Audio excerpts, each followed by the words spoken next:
Alright, good morning everyone. Selamat pagi. Saya harus mengatakan ini terlambat di sini dibandingkan dengan waktu Indonesia.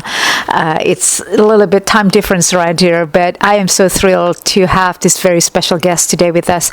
Hey, good morning guys. I should say it is late here compared to Indonesian time.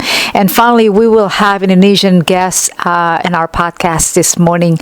But yes, good morning everyone. Good to be back here in the microphone again with you on Leadership365 podcast here with Nicky there. Good morning everyone. Thank you for tuning in with us here at Leadership365. Once again, I'm thrilled to be here with a special guest today and hope that you can hang out with me here with us for the next 30-40 minutes or so. And selamat pagi semuanya. Terima kasih telah mendengarkan bersama kami di sini di Leadership 365. Saya sangat senang berada bersama tamu istimewa pagi ini. Malam ini untuk saya dan pagi untuk beliau. Dan mari kita berbincang dengan saya selama maybe about 30, 30, 40 menit ke depan atau lebih. Bonjour à tous, merci beaucoup d'avoir écouté ici avec moi. And buenos días a todos. Muchas gracias por escucharme aquí conmigo. Alright guys, the goal of Leadership 365, as you already know here, if you are our loyal listeners, to share and inspire other leaders such as yourself and audience listeners, spark insightful discussions and provide valuable insights for all of you. And it is to focus on leadership development, and we talk about safety and preparedness, education, transformational growth, and personal development for both business and individuals. Our podcast is therefore designed to inspire sustainable leadership and create a positive impact for a better tomorrow. In particular, yes, we do aim to equip leaders in just essential tools, strategies and insights to navigate crisis effectively and protect communities and ensure resilient leadership in today's challenging landscape. All right, so today we're going to talk about export-import in Indonesia. All right, here's my conversation with Bapak Jonny Sinaga. He is a former Indonesian ambassador to Argentina, Murdono Law corporate legal firm currently, murdonolaw.com, leader in one of the biggest group of export-import in Southeast Asia, Bapak Jonny Sinaga. He is a distinguished diplomat who formerly served as Indonesia's ambassador to Argentina. In his role, he was instrumental in strengthening diplomatic and economic relations between Indonesia and Argentina with a focus on promoting bilateral trade and cultural exchanges. He played a significant role in enhancing cultural diplomacy during his tenure, such as promoting Indonesian arts, including the Javanese gamelan, the gamelan, you guys, in Buenos Aires. He was actively involved in various bilateral efforts, emphasizing the importance of cultural exchange between the two countries, Indonesia and Argentina. Additionally, Jonny Sinaga has been involved in discussions related to Indonesia's trade policies, particularly advocating for pragmatic approaches to import policies when domestic production falls short, especially regarding essential goods like rice. So his stance reflects his broader perspective on balancing domestic needs with international trade strategies. So with that, we are so thrilled to have Bapak Jonny Sinaga as our podcast guest this week. We want to welcome him this morning. All right, here he is. Let's listen in to our conversation. Bapak Jonny, terima kasih. Oh my goodness. Welcome. Terima kasih, Bapak. This is a new application, Restream. Restream it's been going on for a while. Okay. Ini yang kita use kalau live ya, streaming live on LinkedIn and YouTube, which is good. Okay. Sometimes reliability-nya tidak, don't know, maybe technology like phone, but most of the time generally it's good. I see. It's good. Yeah. So I want to thank you. so very much. It's kind of late right now. Hold on. Okay. So I just want to invite you, Jonny, because you have a very diverse background. This is Leadership 365 podcast. I want to invite you to speak on your basically a diverse background. That's important, and also in the things that I want to cover on the conversation. Okay. On this Leadership 365 podcast. And I think it's going to be interesting because a lot of listeners really want to hear. I've invited a lot of speakers, a lot of guests before my podcast. From different parts of the world. And it's like, wait a minute, I haven't invited anybody from Indonesia. So I'm very pleased that I said, I have a very good friend, Jonny Sinaga, who has, very highly qualified background speaking of leadership. So I really like to ask you two questions, leadership, and also a little bit about a whole lot about export import. I think it's important, especially what's going on around the world, the U.S. Very interesting. So I want to, have the listeners to welcome you. I want to welcome you so the listeners would know. And you can tell us, exactly what you're doing, because one of you this year at your office, you own also. So law firm, and I was looking you up. You're also an ambassador, delegation. As your delegate in South Asia, and also you're the head of the speaking for a large group of us, not just in Indonesia, but also expanding to Southeast Asia. Japan. I don't know. You can tell us because it's amazing how I met you through small years ago, and I go to your office, and we become friends, and then whole family becomes friends with you and your associates, law associates. So yeah, I'm very excited to have you here to speak about your journey in leadership, and I have some questions to ask you, but introduce yourself, and we'd like to know more, basically, and then I'll get into the questions with you. Thank you, Ms. Nick. It's a privilege for me to be invited by you your podcast here. But first of all, as you mentioned correctly, that export is one of the main state revenue in a country. And as you know, Indonesia is still relatively new, 79 years of independence and 350 years under Dutch administration. But I believe personally, with the reach of natural resources and also with the fourth largest population in the world, and mainly less than 30 years of age are the population of Indonesia. So based on these two factors alone, makes Indonesia is a very promising country. If I can borrow the terminology of the London-based consultants, they call it PricewaterhouseCoopers.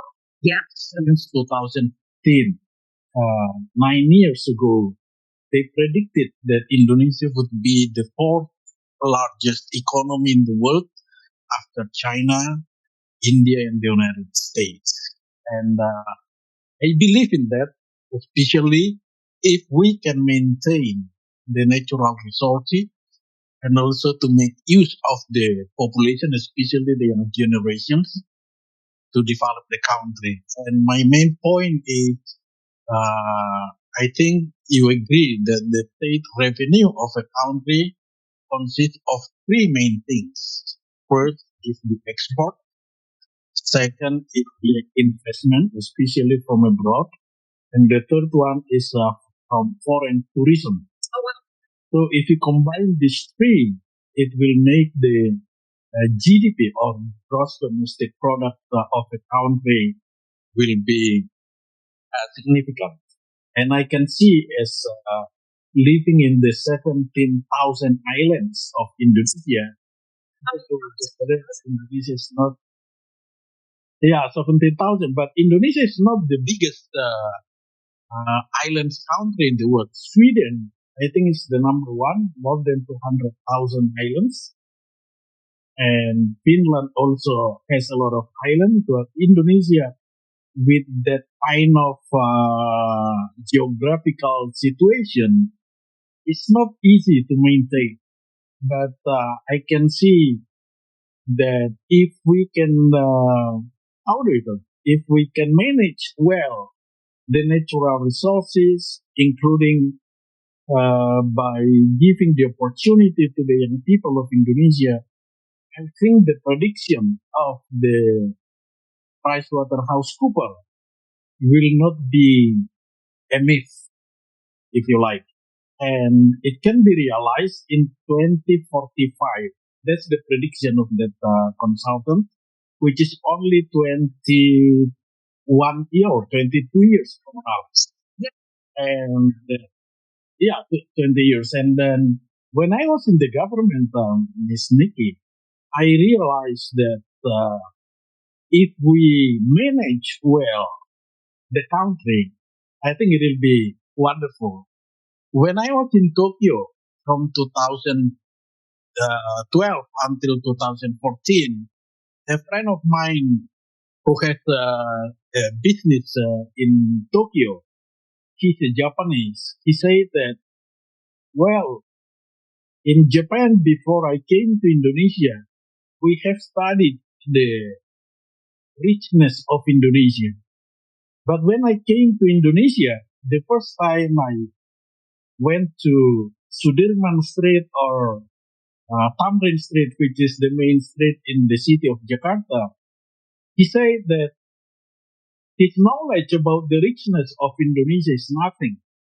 And he made an example, Ms. Nicky, that even on the street, you can grow plants or flowers from January until December without changing them.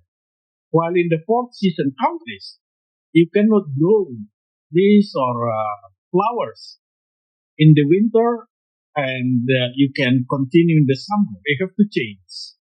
And from that alone, he said that, you know how rich your country is?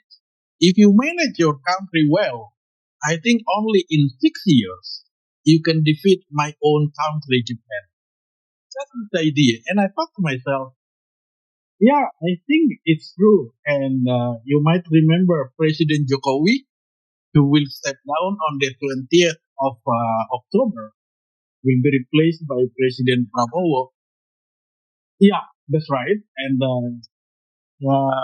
I think he mentioned for the first time, if I can call it the secret of the country, he said even though annually the export of Indonesia is increasing, but still below of our neighboring countries. As a matter of fact, Singapore is the biggest exporter in Southeast Asia, with the population only 5 million people. And they don't have a lot of, they don't have a lot of natural resources really, but they have smart people. So I stuck it with you. Yeah. Just when I wanted to hear that Indonesia has established itself as one of the world's largest exporters, as you said. But there's a palm oil into that. Yeah. The robust export sector, particularly in mineral fuel, right? Because that you all know how Indonesia is the positioning of Indonesia as in the global energy supplies. Yeah, that's right. China are the key trade partners. Yes. India and then Indonesia and Pacific countries, the ASEAN countries, with exports that China alone, and I was thinking this, it is about 64.94 billion, so 65 dollars back in 2023 last year. That's, but I got that through some research. So that's right. Yeah, so when Jokowi was always saying that the decline in demand, the performance last year that could do in some markets. So I just want to say that. And then I want to ask you about those two things that I just mentioned, that fuels and palm oil. I think some choice also that have really to remain resilient. Thank you. Yeah. Thank you for raising that question. You are right that Indonesia now is the biggest producer of palm oil. And in the past, I think Nigeria from Africa was the biggest palm oil producers in the past. But Indonesia learned so much, even though I think Indonesia needs to protect its environment. That's the first thing. We shall not damage our environment just for the sake of increasing our export. That's number one. Number two, about the human rights. Yeah, the human rights in terms of in general that those who work in the business must be protected well, including their income or their salary. So there was a general knowledge now in Indonesia that the owner of the capital enjoy so much the profit, while the workers they didn't have enough income, if you like. And I think at least these two things must be addressed so well. For example, if like to, you're trying to say that. Yeah. So and also the economy basically. Exactly. As the United Nations use the terminology sustainable development. So we have to sustain our development by taking care of our environment. That's number one. And of course, if we can take care well our environment, it's for the sake of the country as well. If we take care of our forest, for example, it will be good for the production of continuity of the export of Indonesia. Secondly, if the income of the workers in Indonesia is sufficient, I think the economy of the country will be much better as well. So these two things, while increasing the export of Indonesia, or if you like, with the three sectors, increasing also the investment and the foreign tourists, I think Indonesia will realize the prediction of PricewaterhouseCoopers that Indonesia 22 years from now will be the fourth largest economy in the world. That's my my background, why I want to support this idea by having the informal, I call it informal sector, and regardless what the government say or who will govern the country, but I want to encourage each and everyone in Indonesia, when they do business, they must do it correctly. And also, I think we can learn from other countries, like from the United States, which is more advanced. And I believe many of Indonesians are studying in the States. And I think it's a good idea if we have some better countries outside of Indonesia and we can work together. It will be beneficial for more people. That's my basic idea, really, Miss Nicky. And I consider that at least for the last 20 years, the leadership in Indonesia has changed a lot compared to the previous one. And the previous ones like President Sukarno, President Suharto, might not be in a better situation because the country just got its independence for the first 40 or 50 years. But now, after we sent so many human resources to developed countries, they learned a lot. And I think at least we can learn from the mistakes of other countries, not to repeat the mistakes they have done before. And then we can practice the best idea how they develop their own countries, especially from the West countries, America and Europe. We can learn a lot from them, including, as you mentioned correctly about the palm oil. We just learned that even though in Europe they imposed a big taxes for palm oil of Indonesia, but still in Europe the palm oil from Indonesia is still one of the biggest products that they buy from us.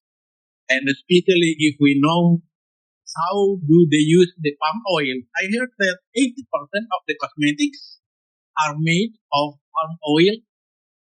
And I think I proposed at the time for business people from Europe, why don't we establish a factory in Indonesia instead of just buy our palm oil? I think the benefit will be bigger, for both sides, I believe. That's my point, Miss Nicky, and I say to myself, if we manage this country well, I think by minimizing necessary mistakes, for example, and then we can take care of our environment, make use of our productive populations, and I believe the result will be much better. So a lot of what do you call it, potential, someday Indonesia, some resources. I mean, just the manpower as well. I think there's a lot of resources as well that we can estimate. And the second is that we got me when you said, oh, it's like 20 years. You know what? A growing republic, right?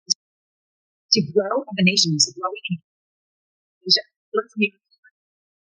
Same states, lessons, right? And Asia was growing. Yeah. So there's a lot of potential in it. What's Indonesia demand for oil imaginary settlement? It still remain in demand. Right. Right. I think it's just there's so much in Asia that you can do.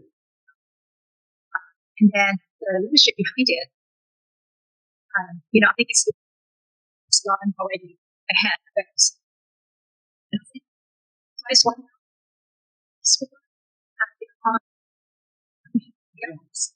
this way 20 years. I don't know about the world. I want to get into the politics side. He has leadership with people on his team to go faster than 20 years. Yeah, that's right. I'm glad that one of the business from the United States in copper and gold, which is Freeport from New Orleans. It has been there for a long time. And yes, I think the advertisement in the United States, they say that they take care of environment there. And I think this company is a good example. Many people in Indonesia, when they graduated from technological institute like in Bandung, one of their dreams is to work at Freeport in Papua. And I believe 30 years ago when they started, when the Freeport McMoran started the what do you call the company in Papua. Of course, in mining company for the first 30 years, they just spent money. They don't have revenue yet. But thanks to the uh, Freeport McMoran, now I think they are enjoying the benefits, and many people in Indonesia can work there. And of course, in addition to producing copper and gold, some people say that they might produce also other important materials from that island, which is they call it rare earth. And some people say that it's more expensive than copper and gold. And I believe this is a very good example that cooperation between the developed countries like the United States and Indonesia can be realized. And I believe what the Freeport is doing in Papua can be a good example for other business in Indonesia. For example, now nickel company in Celebes or Sulawesi, if you like, I think they can learn from the practice what the Freeport Moran is doing in Papua. So to take care of the environment and also to give the proper income to those workers in that field. So I believe once I visited the Freeport in the Tembagapura in Papua, so I think when they take care of or when they try to explore or exploit the mountains in the Papua, only 40% of the material which has economic benefit, and 60% just what do you call it, if you can say like garbage. But what do they do with the garbage? They take care of it and they grow. Yeah, they grow something there, and they we know just everything, like just everything. It's called sustainable, right? That system is part. Yes, exactly. Right? So I think this is a good example that we can have a business without, or at least we can reduce the damage from the business. That's my personal view is that if we can maintain this kind of relationship, it will be good for the country as well. Somewhere, and I think that the mind is your view, your vision, and your mind is in a spot. Does it all start? Yeah. In the U.S., sustainability, development, and it's big. We don't talk about it, discuss, but nobody's really doing it. That's another thing that I want to touch on with you. Sustainability is really still trending, and cooperation. I was part of this very early on. That's why I created this 4 years ago. I created sustainability on the table. A lot of the CEOs, a lot of people, to talk about how they have different parts of the world, and it's interesting because in European countries they are very advanced. They already applied and implemented some of the some of the key actions, and I think it's very interesting from what we're hearing from you in the last few minutes about how Indonesia would be like in 20, but I think it's going to be faster than 20 years. We have the resources. That's true. My friend in Japan said that 6 years. Yeah, if you strengthen more collaboration or solid collaboration with the people, I think that it's going to go accelerated even faster. But Indonesia's export landscape is dominated. You mentioned about the Freeport, a mix of these a large state-owned enterprises and also the multinational corporations. And some of the key private sectors well players, PT Pertamina, for example, right? Indonesia's technology company, Yeah. oil and gas export of oil and gas, and then I wrote this down in my notes. Bilateral energy. So what was I believe right? So largest producers for the world. And then also Freeport with the copper gold that you mentioned. Very interesting because I have it in my notes already.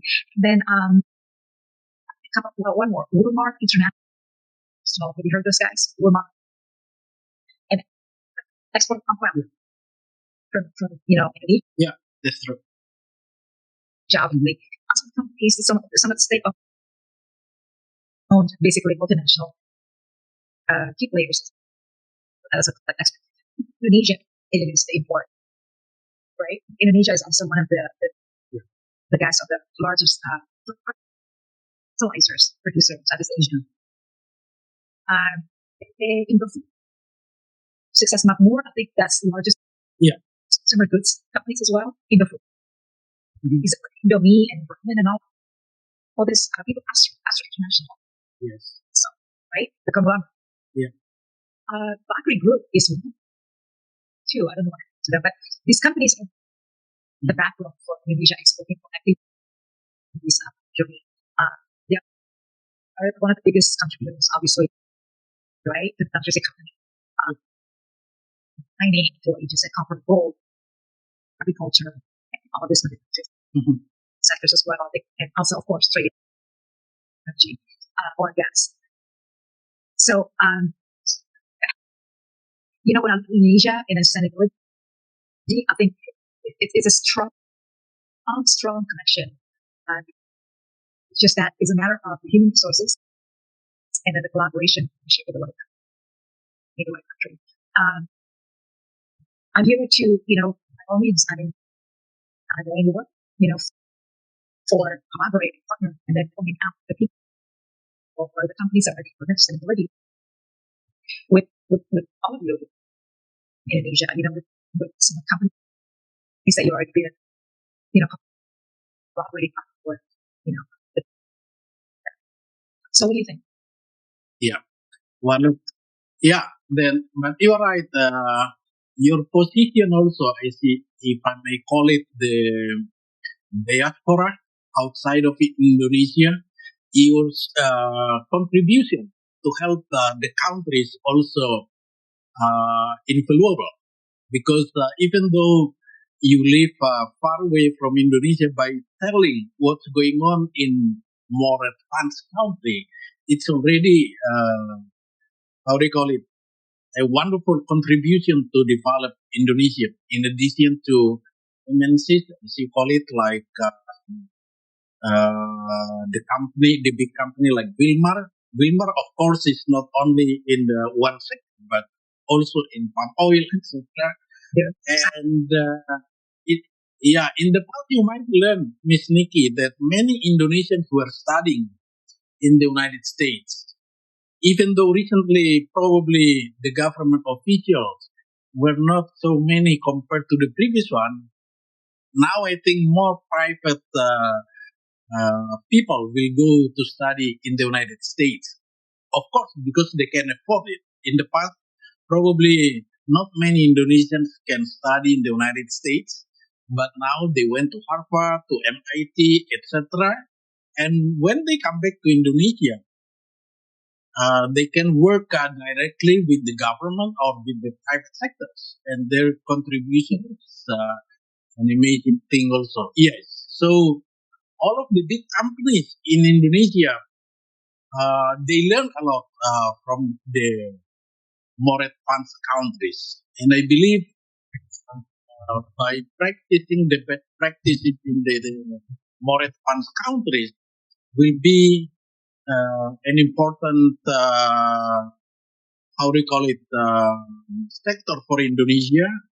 For example, you call about the salary, for example. I think not many Indonesian companies in the past pay attention to the salary of the workers, but from I think for the last 10 years, big companies in Indonesia, including the small companies, they pay attention to these important issues. So not only for giving the benefit to the capital owners, more importantly, they have to take care of their workers as well.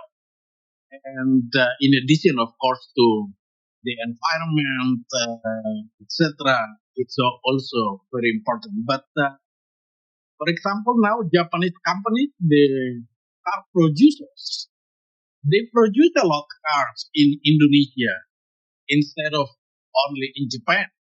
For example, in Karawang, yeah, like the Toyota, etc. Yes.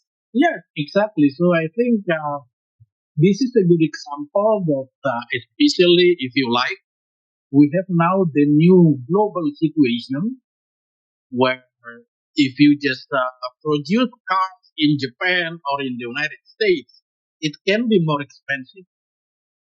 But if you produce it in the developing countries like in Southeast Asia, it can be less expensive and the benefit can be enjoyed by more people. So we don't talk, yeah, with the local, and we don't talk yet about for example, tourism. My friend in China told me, Miss Nicky, we might not have many touristic destinations, but wherever there is a tourist destination in the world, they can find products made in China. That's they told me, and I think that's true. If you go to Niagara Falls, for example, you can buy a hat, but it's made by China, or some T-shirts but made by China. I love the T-shirts from New York.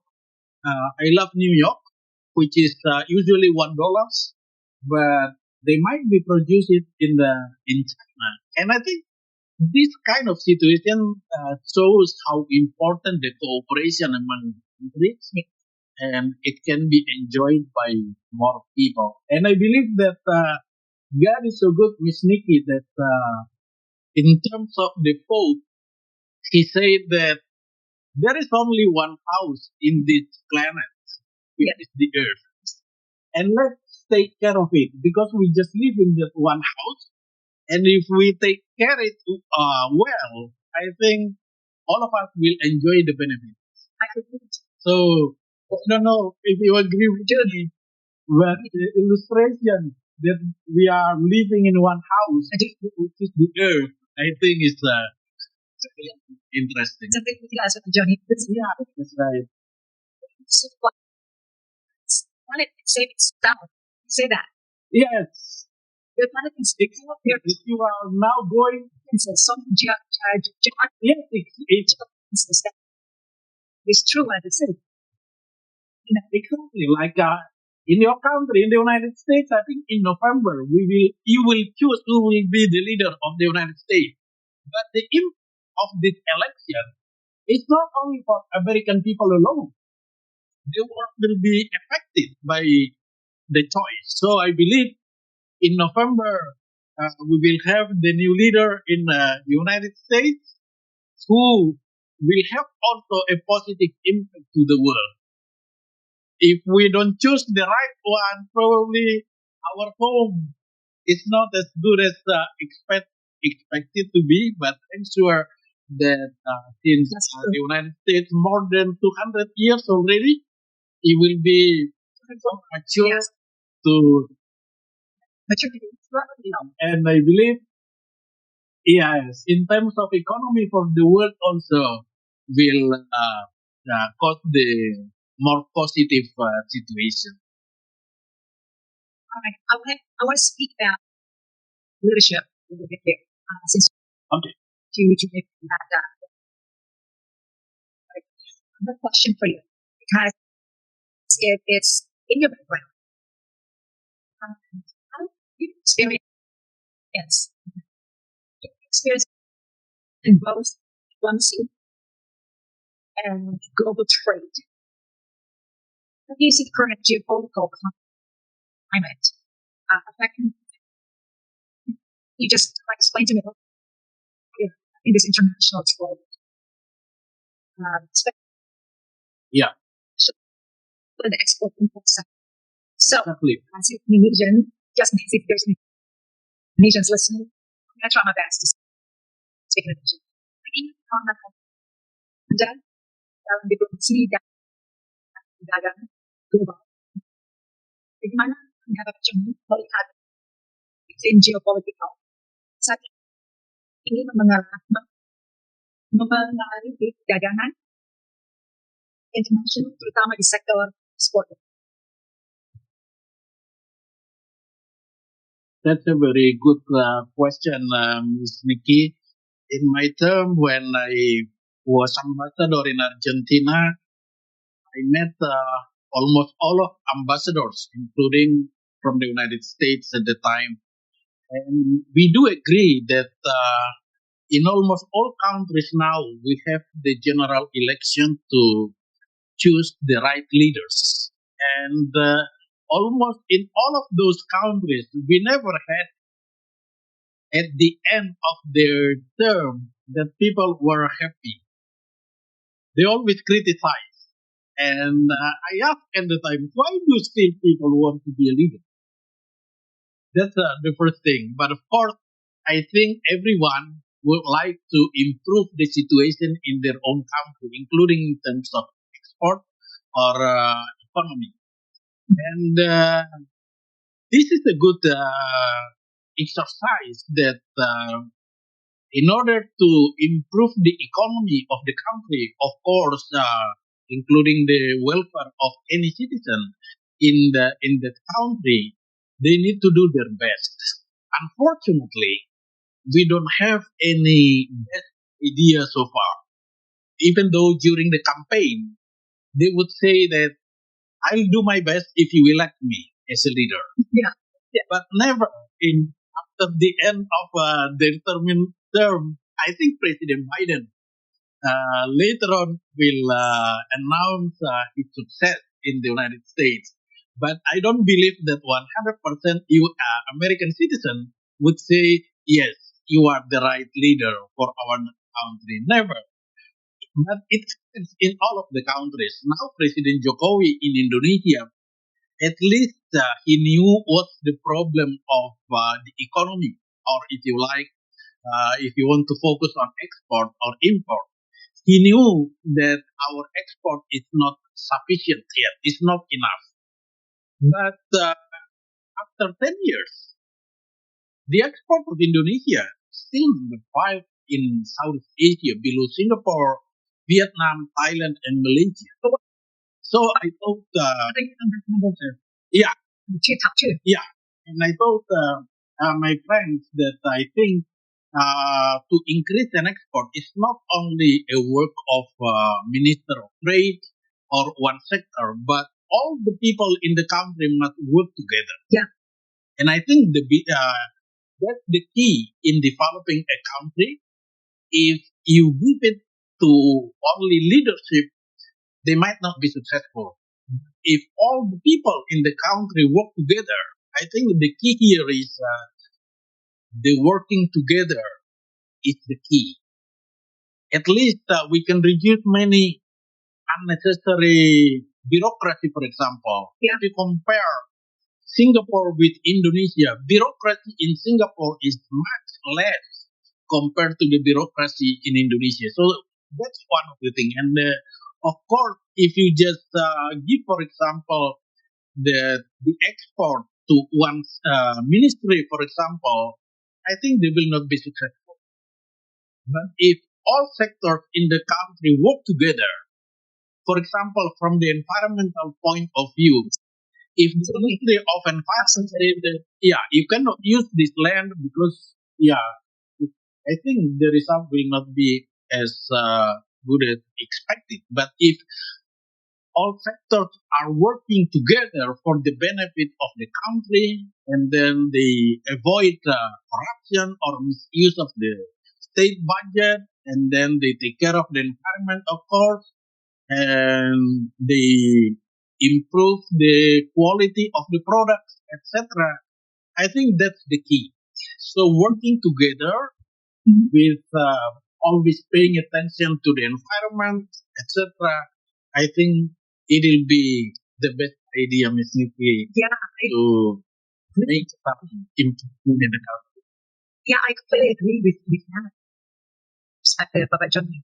With that said, I think the mentality is there already. Mentality. You are creating culture. The culture where collaboration is key, partnership is key, and then cut out all this to avoid corruption, and then use effectively the same budget, and then give the people, the role that they're supposed to do, basically, not micromanaging them, right? And be creative, as I said. It's important to be said. I think that's a leadership role right there. And I think Indonesia is best positioned right now. And you guys have the president, and I hope that he has that, mentality, the same view that you're just explaining and everything else.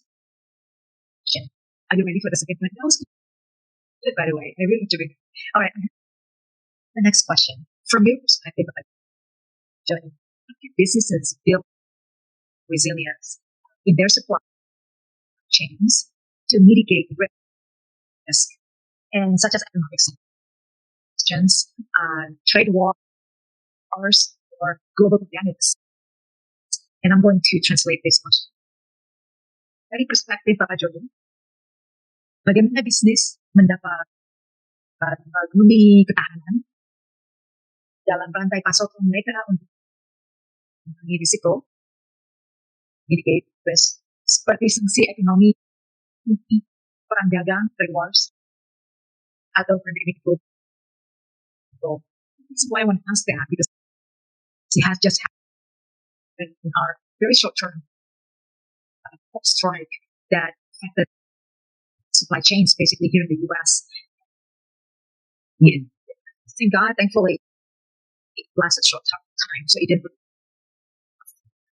much, like derail at the grocery stores because inflation's a bit high, and then we're like, oh my gosh, this happens for weeks, we're going to really screw.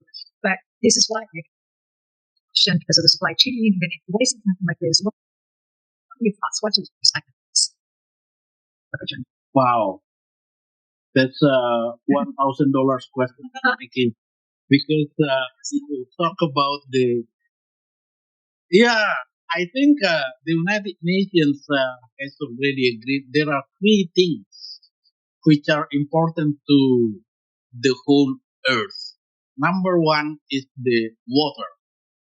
Everybody in this world needs a clean water. Number two is the food.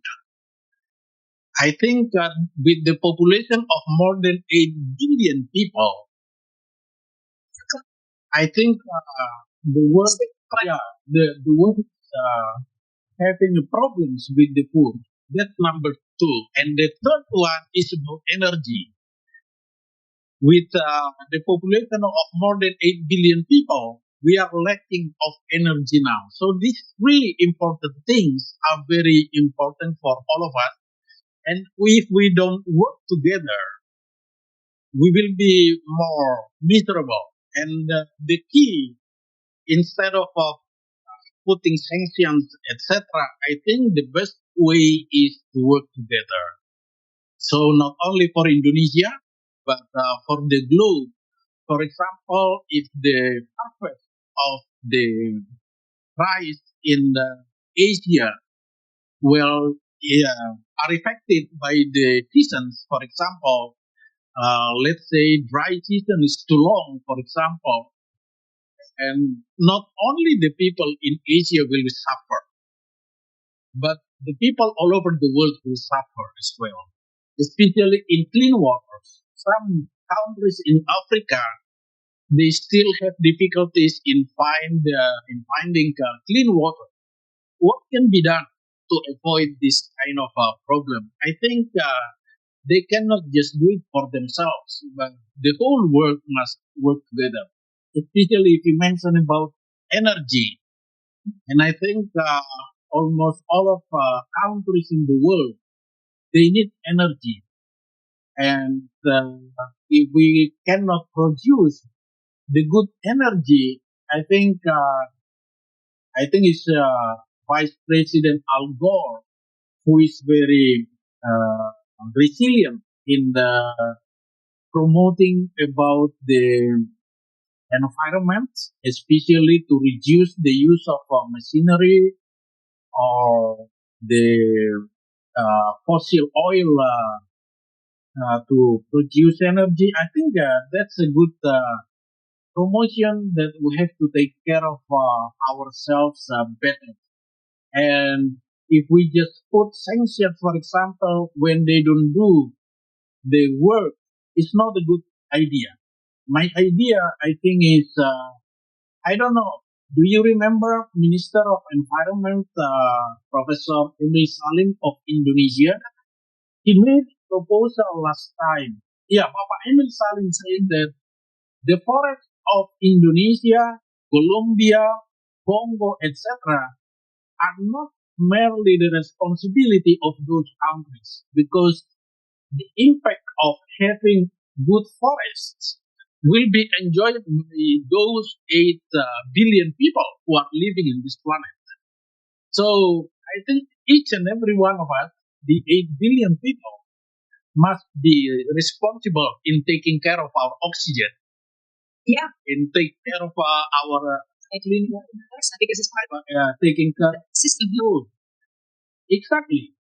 So I think the key in facing this situation is first of all, we have to be creative, as you mentioned correctly. Secondly, we need to avoid conflicts, and it's better to promote cooperation among ourselves, because it can be, for example, one product in one country can be used in more countries outside of the country. But if the country who produced the product didn't know that, probably they don't just use it as well as we expected. And thirdly, I think we need especially to take care, especially the young people all over the world. If it is possible, they need to learn from the very early age that cooperation among countries should be promoted. And if we can maintain those kind of situation, I think our world will be much better, Miss Nikki. I'm into that. It's very true. Early. I think a lot of this, Yeah. you mentioned speak loud. And one word that I think sustainability, sustainable future is brilliant. Sustainability. Yeah. Yeah, within the communities itself. And then I think you're strong advocate for digital collaboration and partnership. I really like one question regarding this leadership. What advice would you give to leaders aiming to expand the businesses into new international markets while maintaining sustainable practices? So in Indonesia, I want to say some young Jonny bisa diberikan pada pemimpin leaders yang tujuan untuk memperluas bisnis mereka bisnis pasar internasional bagus sampai this atas dan kelanjutannya sustainable. Yeah, I think this is also a very good question. What can be done? But I believe all of the leaders all over the world, they knew what to do, even though in reality it's not as easy as how do you say? It goes without saying that saying is easier than done. Yeah, exactly. And for example, we used to have the terminology social development, and then we expand to sustainable development. I think these two concepts are very important to the leaders all over the world. If we can have a peaceful situation and we take care of our people, actually, Now we have 193 members of the United Nations. And if all leaders in those countries can develop their own countries well, it will be a good start to, how do you say that, to develop our own countries. And as I mentioned in the beginning, we have only one home, which is our world or the earth. And Maybe call it English also. Very English. yeah, Leadership. the world is divided in 193 countries. And I believe if all those 193 countries do their job well, it will be a good beginning, Miss Nikki. And of course, we cannot make a suggestion to any of the leaders, but I believe they knew already what's the best. Unfortunately, sometimes they would say that during the campaign, they say that they have to do many things, but the end of their term, they couldn't fulfill what they have said during the campaign. But at least during the term, I think if they like to do their best by avoiding necessary mistakes, I believe that's the key, Miss Nikki. Even though, as I always say that it's easier saying than done, but in reality, it's still going on. Yeah, very true. Very true. So there's a lot also uncertainty there. Advice can you give to the leaders that they are, listening to this podcast, navigating this uncertainty, driving the organizational success in today's data. There's a lot of change. Yeah. There's a lot of changes today going on. Apa yang Jonny bisa kasih ke untuk pemimpin yang masih siap ya mendorong sukses. Exactly. Ya, organisasi itu. Yeah. Because they have to live with what's going on in the U.S. right now. In Europe as well. And it's affecting everybody. It's one house instead. Yeah. Right? So we live in one house. So Yeah. That's very good. When the one house are, with the dynamics, how can we what's exactly. Well, Miss Nikki, I'm just one of the global citizens. And if you ask me how to give advice to the leaders, I don't think that I can do it. But as a citizen of the global world, I can say that if all leaders would like to do their best with the limited resources and limited in many things, but if they can optimize what they have in their own countries, I think that's the key. If they knew how to improve the situation in their own countries, but they don't do it, I think it's a big sin.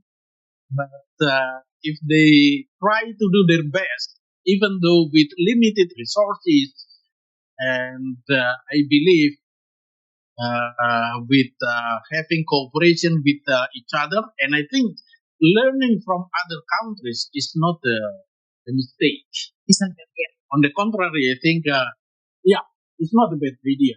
Even though it's not easy to confess that practices from other countries might not be easy to be implemented in one country, but why not? I think, for example, democracy in the United States, at least in the past, was the very best example. Well, at the moment, we don't have another better system than democracy. I think we need to maintain the situation. As you know, in Indonesia now, we elect almost all of leaders in Indonesia, be it in the central government, including in the provincial and district, etc. But in reality, it's very expensive now in Indonesia. And I think if we can reduce the money spent unnecessarily to win the election, I think it will be much better if we can use those financial resources to help the people. And there was a saying, Miss Nikki, that in the world, the leaders of the government offices, private sectors, including religious activities, almost all of those leaders, when they have their own meeting, they say that they are talking about how to help the people which under their control. But in reality, after the meeting is over, nothing happened to the people they represent. That's, I think, a very tough criticism. There is truth in that. And if we can reduce the meetings talking on behalf of those people, if they just use the resources to help the people directly, I think the impact will be more beneficial for them. And I believe it's not only for Indonesia. I think for all over the world, if we can do it, that's the key, I think, Ms. Nikki. Yeah, I was going to say, I think the example is spot on because it just doesn't happen. Asia, of course, as well, which is experiencing the natural disasters that we had here, the federal government didn't really want to step in. They don't have the money, financial resources anymore to extend to the people, the victims, the survivors that just lost everything.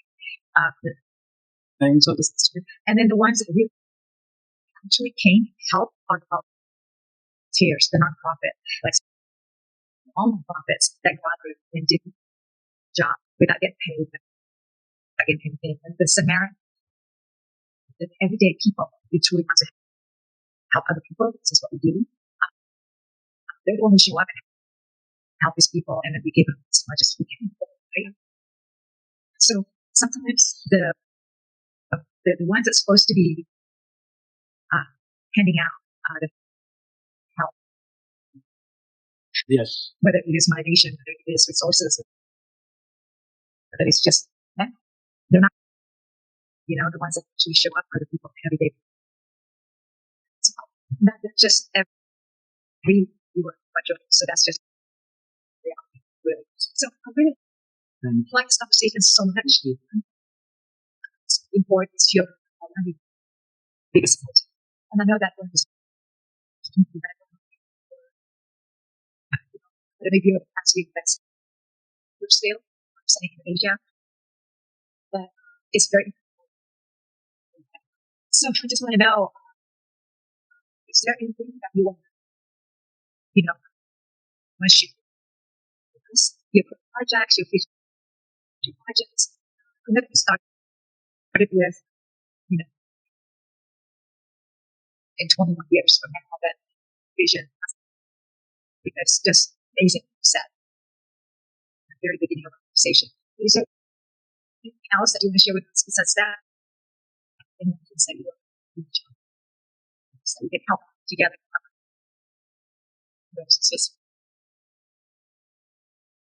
Thank you so much, Miss Nikki. I really enjoyed this conversation, and I'm sure that if people can draw something from our conversation, it will be a good thing. And let's hope for the best of the globe and the people who are living there. And I wish you the best, Miss Nikki, and with your podcast. Thank you so much. Welcome. But before you leave, jika ada orang baik to achieve the same I'm going to meet Jonny or your expertise in everything that you know. How can we one day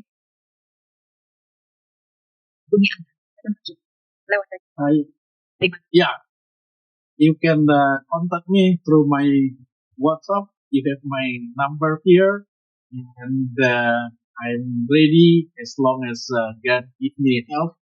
And I believe I'm not living for only or for one country, Indonesia, but we are, as I mentioned before, we are living in the globe and we are the globe citizens. And I hope that people all over the world will be enjoying a better life.